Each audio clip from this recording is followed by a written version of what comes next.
Okay, to start with this method, the first step is we're going to put on some sandstone. Sandstone texture is manufactured by Faux, and we're going to be rolling it on in this case, and it comes pretty thick. It's meant, you can trowel it, you can roll it, you can brush it, but the first thing I'm going to do, and what I've done here, is mixed about 20% water. So you can just take it out of the bucket into a new bucket. It gives you a little more room. Throw some water in there and then drill it, and you'll get this nice thinner consistency that you can pick up with a roller.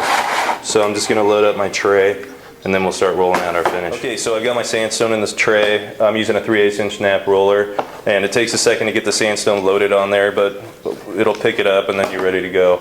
Now, you know, this represents my wall. I've got it taped off, so in a real working environment, I just take a chip brush and like paint, just paint in all my edges, and then I can start rolling. Sandstone, when you water it down, it's like a paint, but it's got like this kind of aggregate to it. And what's nice about it is it works as a really good basis for doing like kind of rustic organic trowel finishes, because that aggregate's going to prevent me from being able to trowel anything consistently over the wall. So it's a good place to start. Now when I roll this on, because I'm doing something organic, I want to keep all my tracks vertical. I don't want to go randomly around, because in nature a lot of things erode vertically. And I don't want to start in the same place every time, because this aggregate, where the first place the roller hits the wall, it's going to go on the thickest.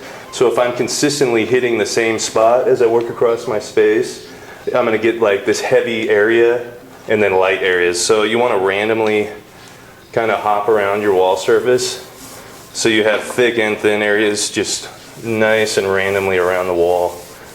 So we'll just cover the whole surface with one good coat of this. So you want full coverage.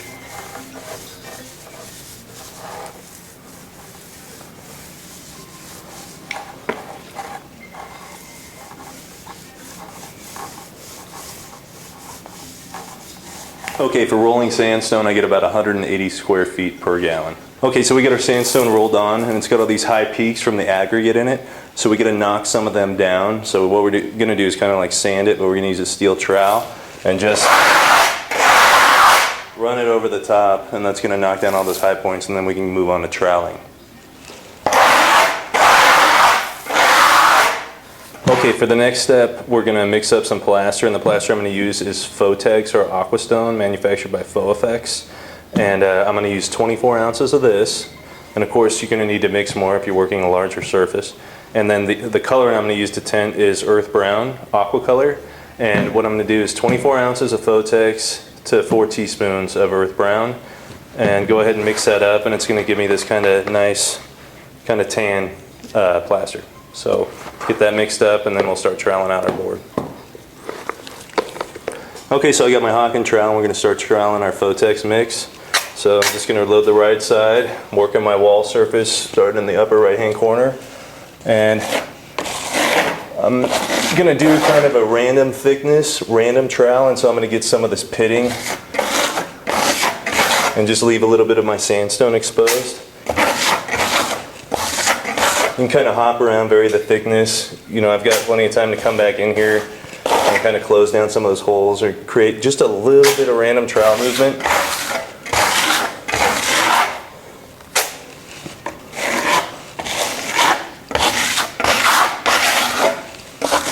And I'm probably going to do about 90, maybe even like 95% coverage. So cover most of the sandstone up, but just leave a little interest.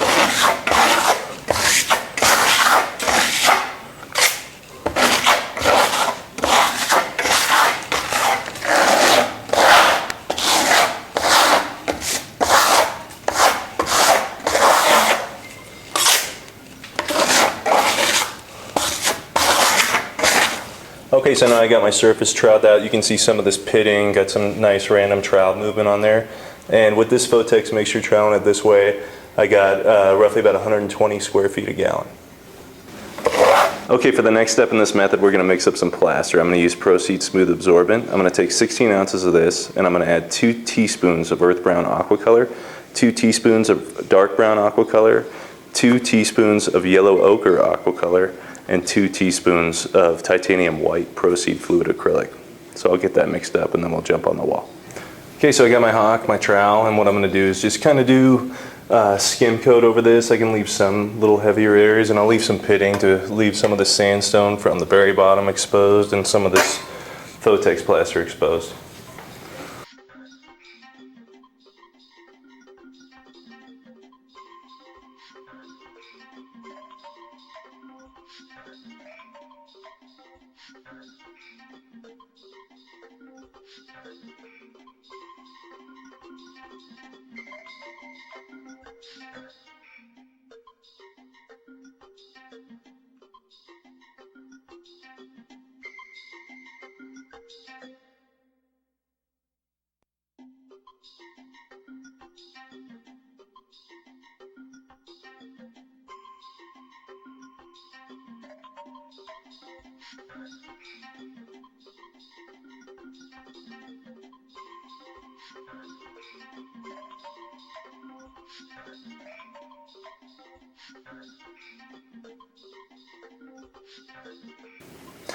Okay, so my smooth absorbent's dry now, and I've gone ahead with a level and laid in my wainscot line.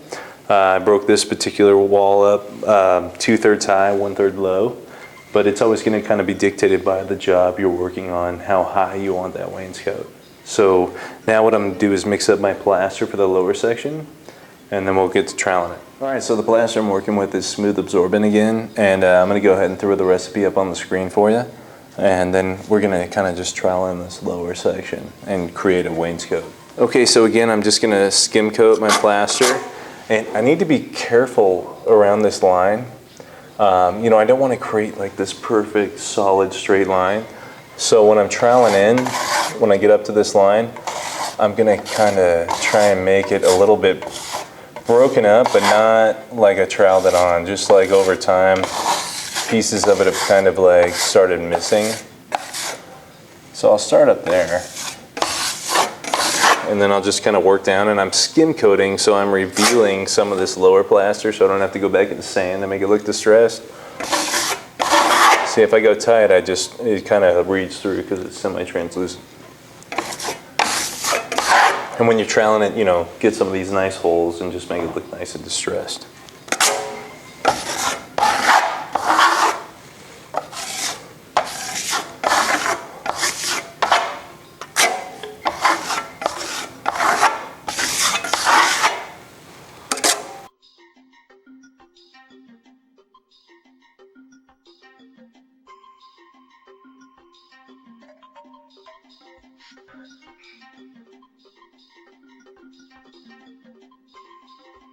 Okay, so I have my plaster troweled. I've broken up my line so it's not like a perfect straight line.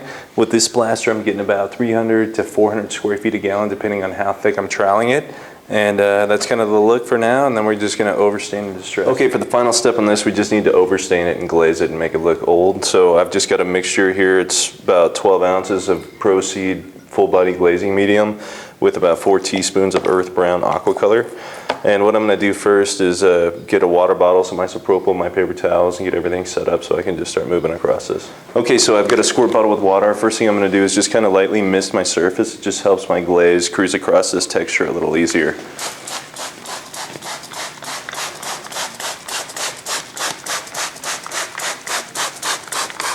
All right, now I've got my glaze on a weenie roller set up. So I'm just going to kind of throw it around my surface.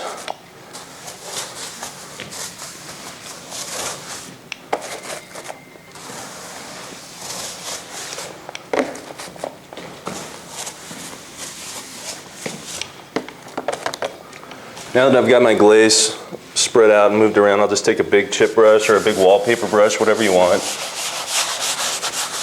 and just work it in all the crevices and get it 100% coverage. And at any time, if you're having trouble getting the glaze to move around, you can just kind of mist it with water.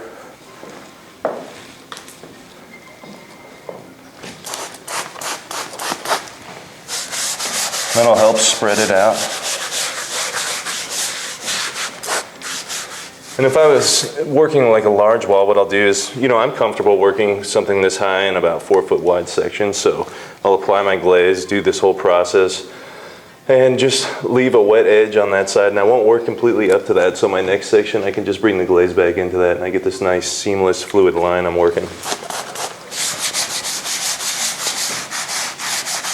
Okay, now I got my glaze spread out everywhere, and I'm just going to take Viva or shop towel, make a nice big pad, and start just kind of manipulating it around, softening it, getting rid of all the brush strokes.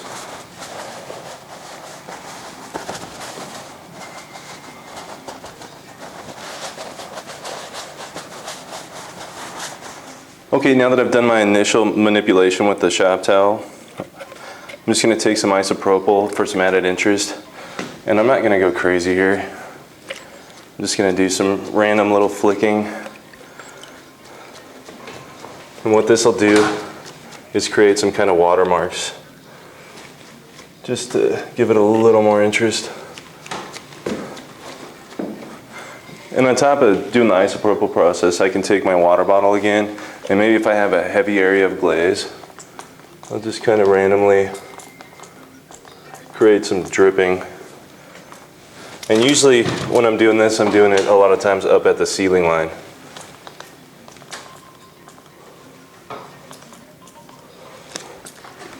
Okay, so now I got shop towel again, and I'm going to do my final manipulation, really soften this and bring the activator and water out, and just kind of get it a little more refined.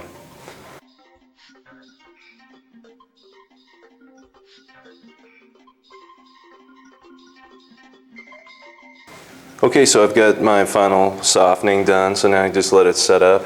And a lot of times on this one, you know, I'll come in with like a Modern Masters dead flat varnish and go ahead and varnish it if I'm worried about durability.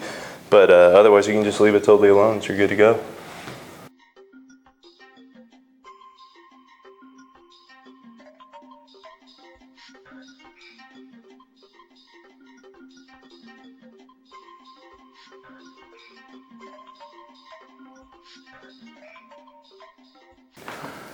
That concludes this method. We hope you've enjoyed it.